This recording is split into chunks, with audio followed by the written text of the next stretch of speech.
Hi, this is Gene Brady. Welcome to SCN Insights. I'm Executive Director of SCN, and today I'm going to be talking with Dale Glubrecht. We'll be discussing electrification in vehicles. So, Dale.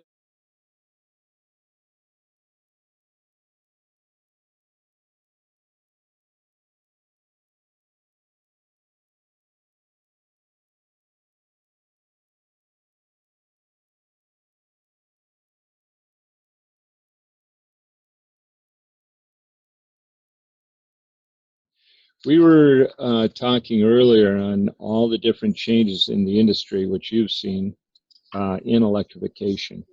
With what's in the news a lot are the cars, the electric vehicles, and how that's really taken off.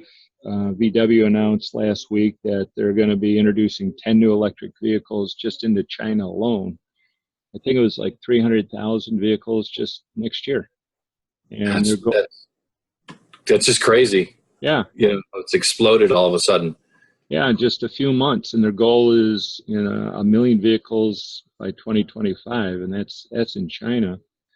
And buses, they've doubled the number of electric buses in Europe over 2018. They broke the 1,000 mark in electric buses. And like we're talking about is non-traditional vehicles.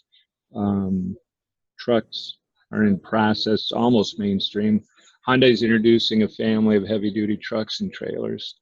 So in 25 years to today, what's that feel like, this evolution? It feels like, weirdly enough, it feels kind of sudden because it's been years in the making, and it started and stopped and started and stopped. And anybody who's been in the business as long as I have knows the fits and starts where everything kind of ramps up and then something happens and it kills the industry. Everybody scatters to a new job. Yeah. And then it kind of comes up again. And this last one, it's kind of sustained itself. And I think largely due to Tesla breaking kind of the barriers to everybody's thinking is, they've kind of led the charge. And then it's been just sinking into everything else slowly. So it started with cars finally going mainstream. And then buses, they were kind of always there, but, they kind of came up. And then trucks are now. With that, I think one of the concerns with the trucks and the heavy-duty equipment was the power. Would there be enough power with electric vehicles? And here's this is something that you and I had talked about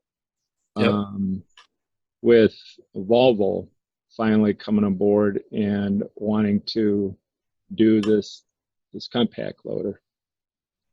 Kind of interesting. Oh yeah, they're starting this in Germany, and what's interesting is that since it's electric, there's no exhaust emissions, zero, no noise, so they can have customers around it while it's working. No energy. You don't have to handle any maintenance on the engine because there really isn't any engine, but the power is there. So the stigma of electric vehicles in heavy duty is no longer there. Yeah, that's kind of a funny fallacy, is that the electric motors, as far as being able to do the work, is really never been the question. Getting the density to compete with hydraulics is still the question. However, if you notice by looking at this machine, it still uses hydraulic cylinders. True. It's still using a lot of electric over hydraulic systems, right? And it's quiet and everything. So they get the really it comes down to like torque density or force density because they're still using hydraulics.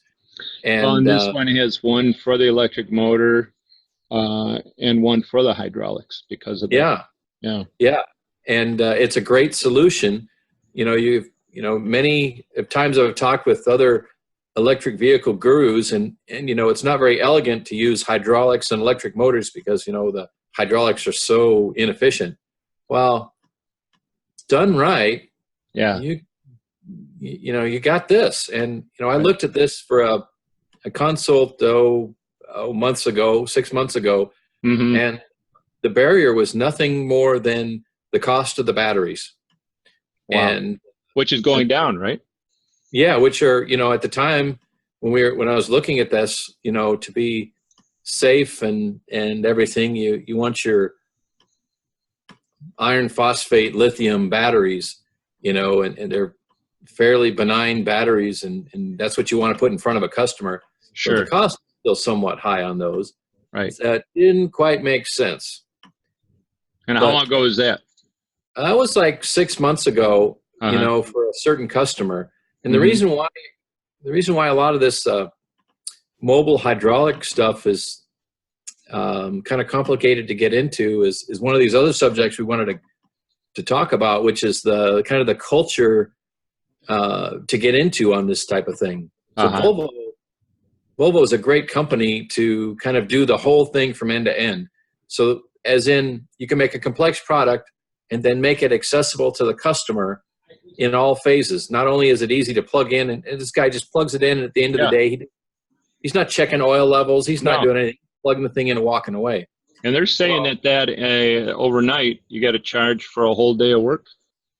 Don't know. I mean, if you plug it into a 115 or a 240 outlet like they are, then yeah, you know, level 1 charging, I'd be surprised if you can get enough energy into it. You probably can.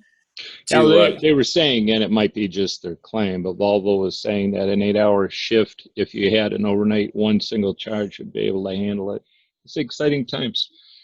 Well, Dale, I appreciate this. I think people can find you on LinkedIn, Dale Glubrecht, Glubrecht, rolls off the tongue.